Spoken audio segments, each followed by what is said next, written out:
We're joined by a woman who goes by the name of Syrian Girl. And I've seen her videos on YouTube where she's been interviewed by some other journalists and people. And she wants to be private, and where she's at private, but she's 100% Syrian and has family that she can report on what's happening. But she does want to be private, so that'll just pique everybody's interest exactly who she is. But she'll go by Syrian Girl. And she joins us now. Recap the point you make about al-Qaeda. I just had Lieutenant Colonel Anthony Schaefer, who ran the bin Laden program trying to kill him, who was blocked from killing him, pointing out that Anwar al-Awlaki, who's run all the big terror attacks in the U.S., is really a Pentagon double agent, White House agent. Now, that's Colonel Schaefer. You'd think that'd be big news. So break down your view, what's happening, break down the view in Syria of what people think of al-Qaeda. Okay, so in Syria, everybody knows that al-Qaeda is the CIA. Like, it's really, really common knowledge, You can ask any kid on the street and he'll tell you that. So it's not really like what you just said, though I haven't heard about it. It doesn't surprise me at all, because there's just so much information out there already of people that turned out to be double agents that, were captured and supposed to be part of al-Qaeda. So yeah, go over that, because I've seen you. You have a great knowledge of it, the history of it, some of the examples proving it's al-Qaeda. First of all, you have the one of the Libyan rebel leaders. Turns out he was tortured in Guantanamo Bay, and he's part of al-Qaeda. And we all know that NATO and the U.S., they supported the Libyan rebels. So they're one of the big signs now, which is what I mentioned in my video, is that they're actually working with al-Qaeda in these countries that we are seeing insurgencies. So Libya was one of them. And in Syria, also, there are videos now coming out of some of the protesters and some of the people in the so-called Free Syrian Army, which is what the insurgents, the name they give themselves, carrying al-Qaeda flags. And these are like widely available on YouTube. You can just search for it and it's there. If I can go on, another big indicator would be Al Jazeera, who's, since the very beginning, was the only station that was able to get video of Osama bin Laden giving speeches, and was the only one that was able to play them, or desired to play them. And whenever we heard about al-Qaeda, it was always from Al Jazeera. They're here, they're there. It was the thing that was promoting them. And who controls Al Jazeera? Well, Qatar, because it's Qatar's state TV. Who is sending special forces everywhere to try to overthrow Libya, you name it, bringing in al-Qaeda. And I mean, as you're pointing out, that's why Gaddafi knew to try to jam Al Jazeera, because they were beaming in pro-war stuff. It's so obvious.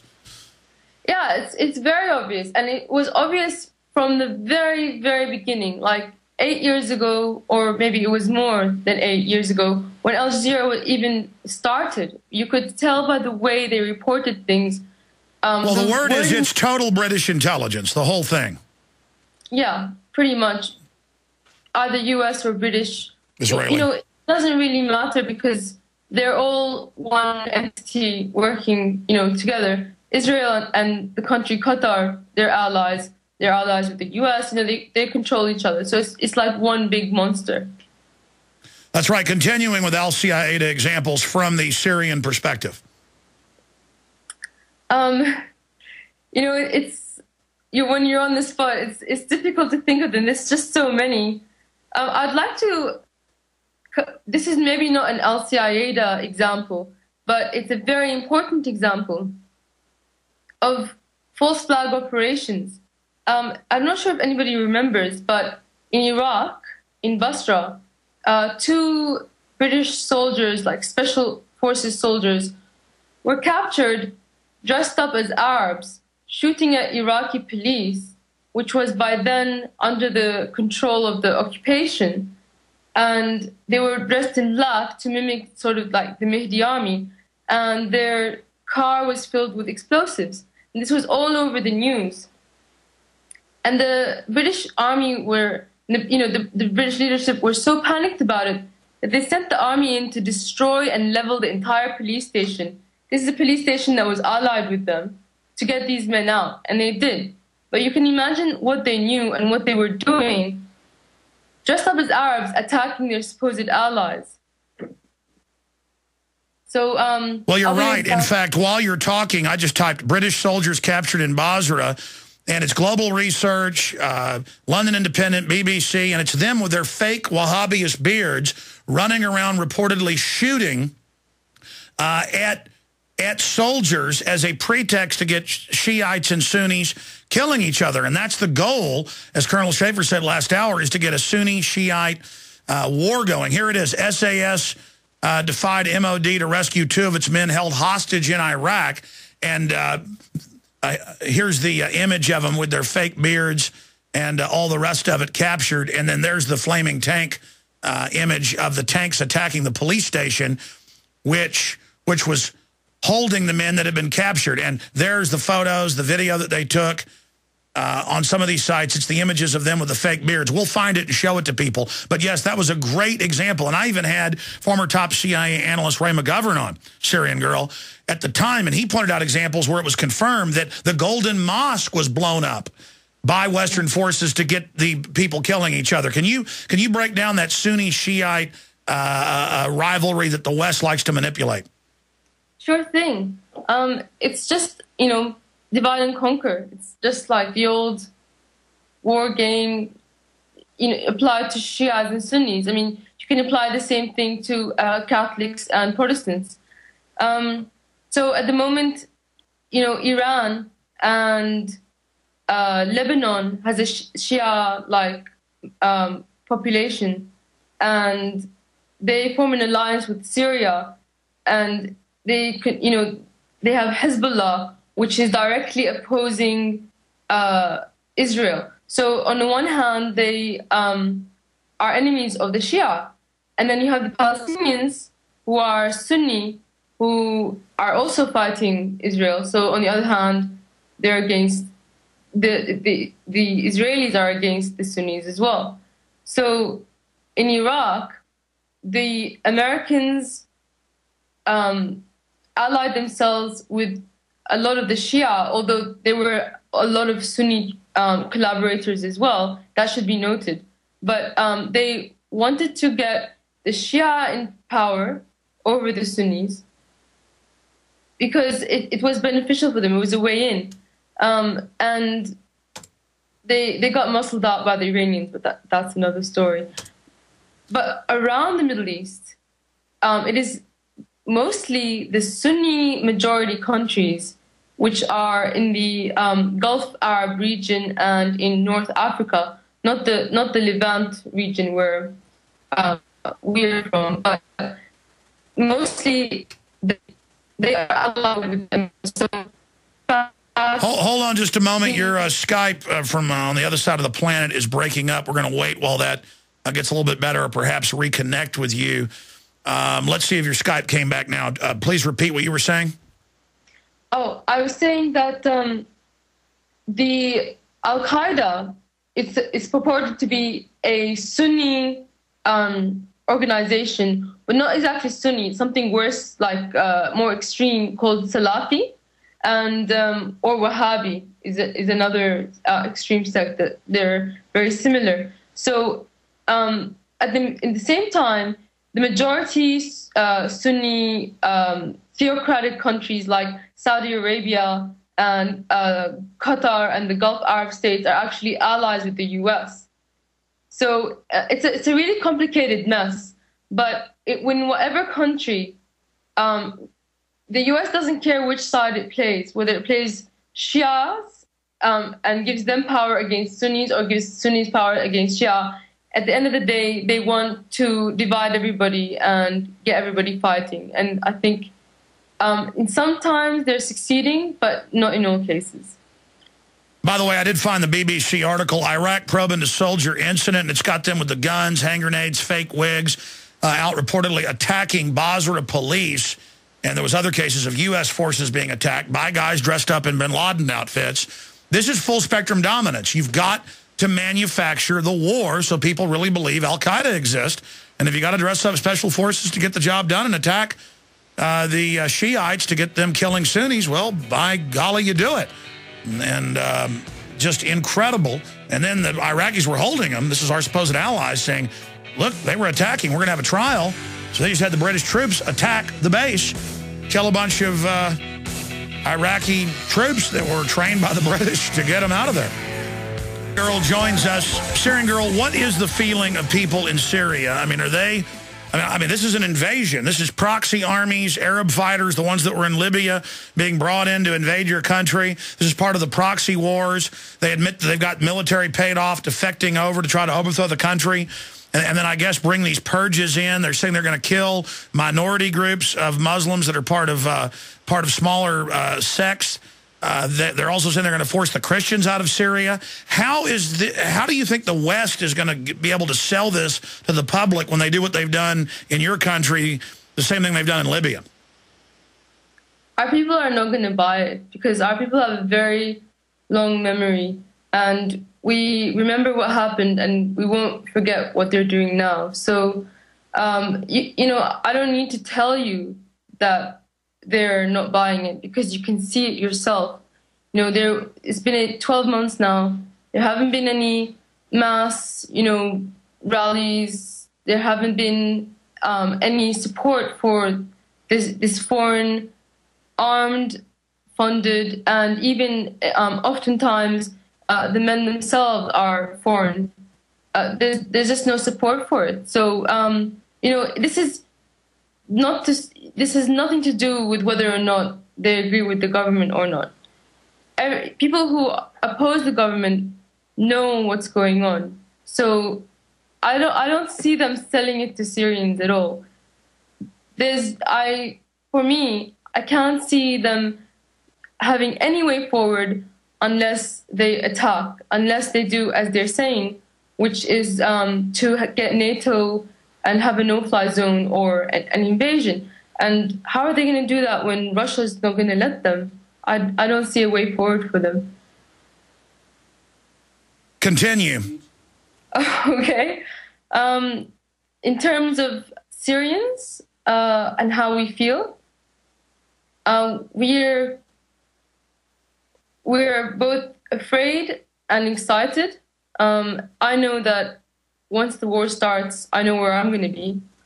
And, you know, we're ready to defend our land to the end. And we think that Israel better not think that it's going to be left out of that global war.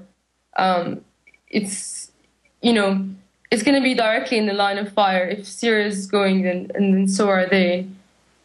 Our enemies are numerous, but we also have some very good friends. So Syria is not going down without a fight. That's what I'd like to be known.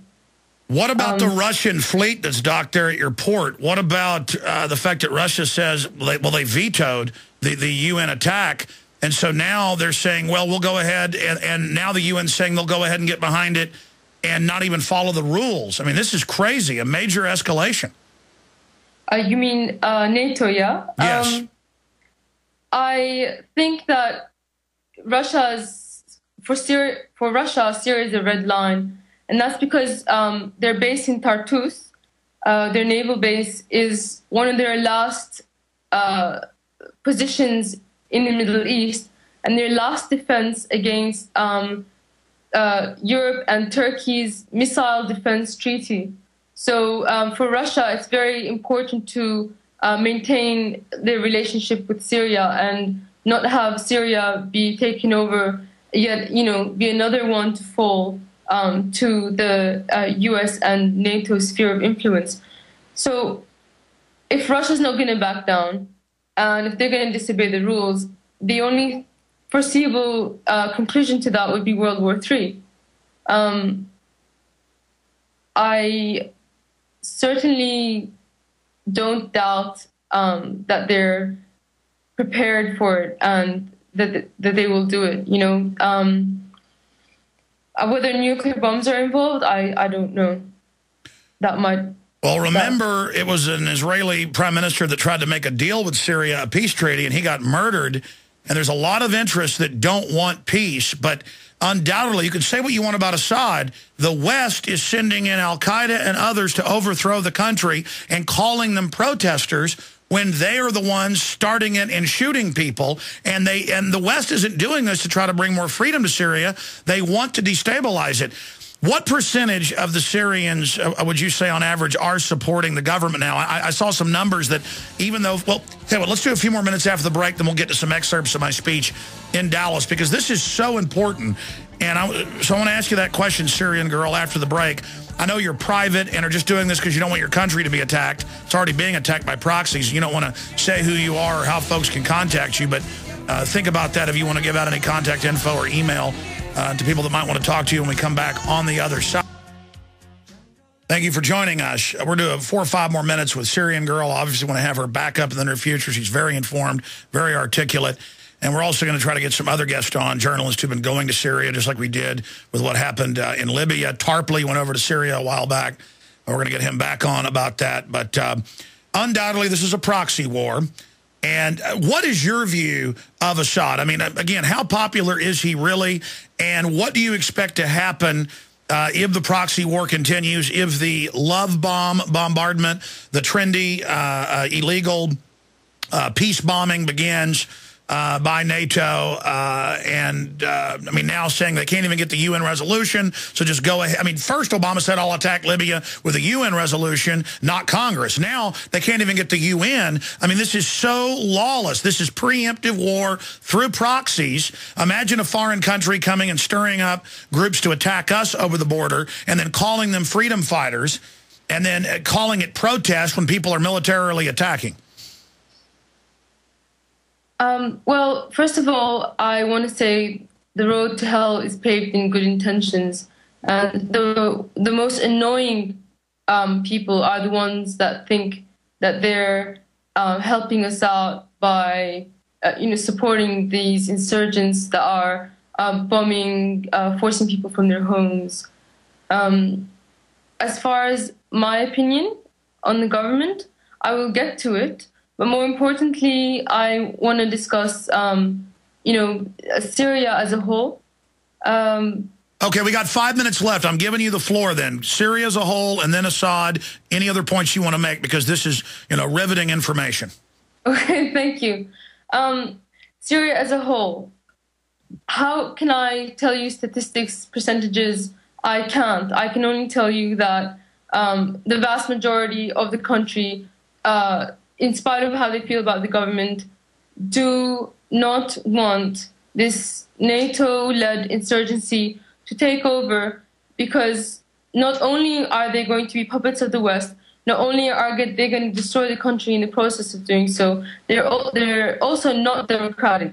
They are a theocratic, sectarian Islamic movement that want to control and destroy our secular way of life. And Syrians do not agree with this. You can see that by the way that they're acting. I can tell you that, the majority of Syrians went out and voted for our new constitution, which opens up the way for new political parties and for future elections. So the majority of people are for the reform process, and the new constitution is already in place. You can split Syria up into 3, I guess. There are people who support Bashar. They think that he is our, savior. He's going to deliver us from this, that are, have been core Baathists, which is the ideology of the party from the beginning. And there's people who are newly, supporting Bashar because they want him to make the reform process happen. And then there's people who oppose the government because of corruption and things that have happened in the past, and they also they're also not going to side with Israel, our enemies, nor NATO.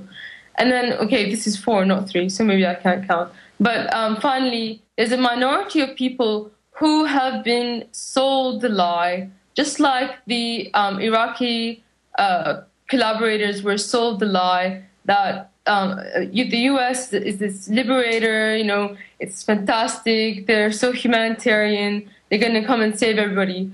And, you know, this is the way to get power and the way to get freedom, whatever that, you know, means to them, is by allying with the U.S. Now, I think that is such naivety and opportunism, and it's just disgusting to the core, and I cannot call these people Syrian. So if you want, by my definition of what is Syrian, 100% of us oppose NATO and this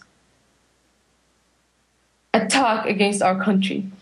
Well, that's right. It's going to be, I mean, look, Iran, 70+% don't like the mullahs, but every analyst says an attack on Iran will unify the entire population behind the mullahs. That's how people work. And now that your country's clearly being attacked with proxy armies, NATO's saying we're going to drop bombs on you because it's humanitarian.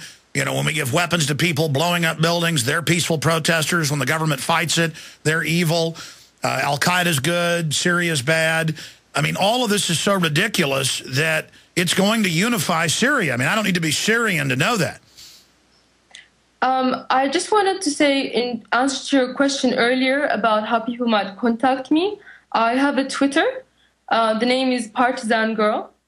And, of course, they might have seen other interviews I've done on YouTube channel 108 Morris 108.